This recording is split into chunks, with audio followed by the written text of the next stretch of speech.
I'm Bing. Oh, I'm pleased to meet you.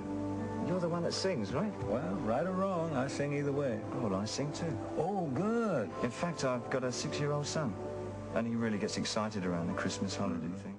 We just thought, I can't believe it, you know. David Bowie with Bing Crosby. What a marriage. They told me, bum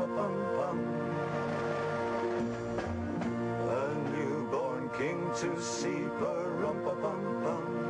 Bing was made more contemporary by it, and at that point David wanted to diminish his role in the whole kind of underground, renegade, you know, lifestyle. Our finest gifts we bring,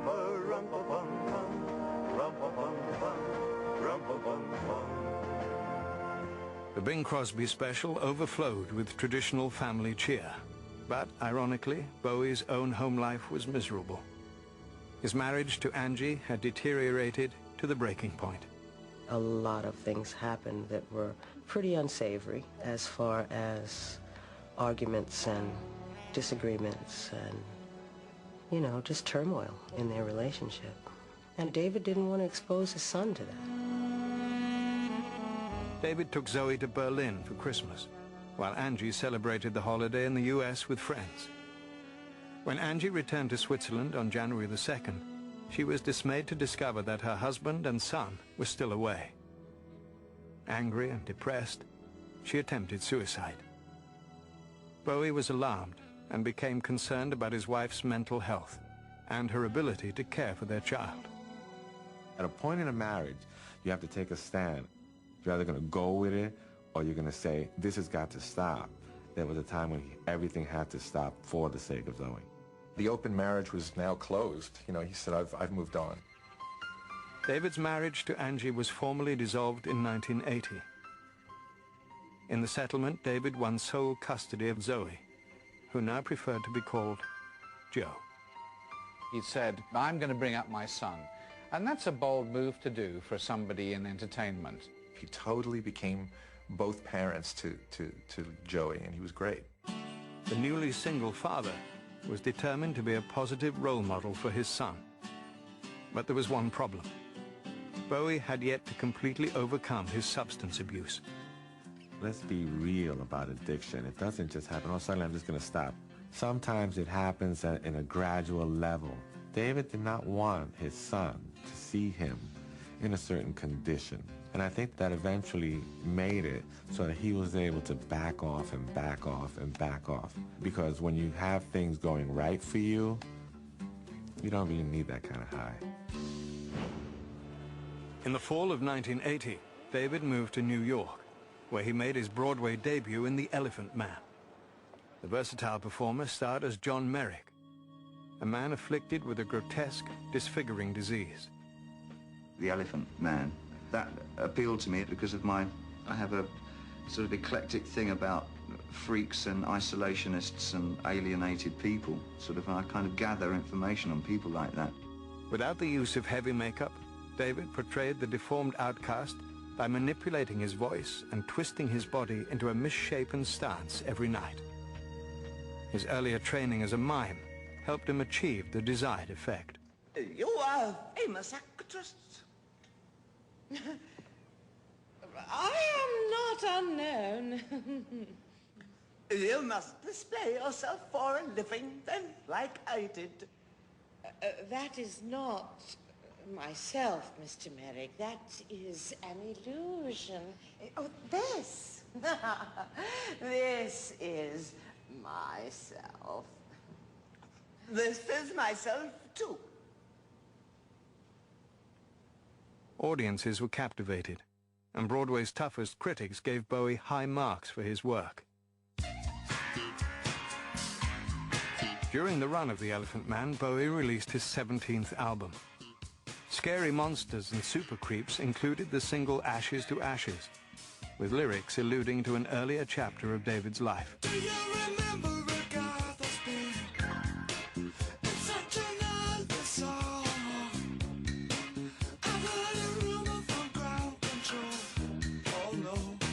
Say it's true. Bowie revived Major Tom for the song and described the Lost Spaceman's struggle with drug addiction. To promote the single, he created a video version of the story. Ashes to ashes, funk to funky, we know Major Tom's a junkie, strung out in heaven's high, hitting an all-time low. Ashes to Ashes is an incredible song because he was playing off his own myth. I think it's deeply personal, but it's also incredibly public because it's a way of exercising that ghost. Visual interpretations of songs were nothing new, but the complex imagery of the Ashes to Ashes music film helped put Bowie at the vanguard of the rock video revolution. I think David Bowie's influence on early music videos was probably the greatest influence of all. He wasn't frightened to do something that was surreal. He wasn't frightened to go back to French silent surrealist movies. He wasn't frightened to do anything. On December the 8th, 1980, David was shattered to learn the news that John Lennon had been shot and killed by a deranged fan outside his New York City apartment building. He loved John. They were great friends. And David was broken. He was just, it was like he lost his brother. The death of John devastated him. The circumstances of Lennon's death sent shockwaves through the entertainment community. 3 weeks later, when his run in The Elephant Man ended, David left New York and returned to Switzerland, where he mourned the loss of his friend and former collaborator. In 1982, David threw himself back into acting when he starred as a rapidly aging vampire in The Hunger, opposite Susan Sarandon and Catherine Deneuve. But before the film was released, David received the disturbing news that his beloved brother Terry, who was still institutionalized, had jumped from a window in an attempted suicide. Terry survived the fall, and David rushed to see him. Characteristically, David said little to friends about his brother's situation. As far as mentioning his family, it wasn't something that he readily did, nor was it something that we brought ourselves into or brought up. In 1983, Bowie starred in the World War II drama Merry Christmas, Mr. Lawrence. Playing the remorseful Major Selliers, David tapped into his heartbreaking experiences with his own brother. David played a character called Jacques Selliers, and he was, well, described as a soldier. And he was haunted by the fact that he believed that he let his young brother down. I'm pleased to see you. Really, Jack? I wanted to come. Don't apologize. But I've wronged you badly. Help me water these things.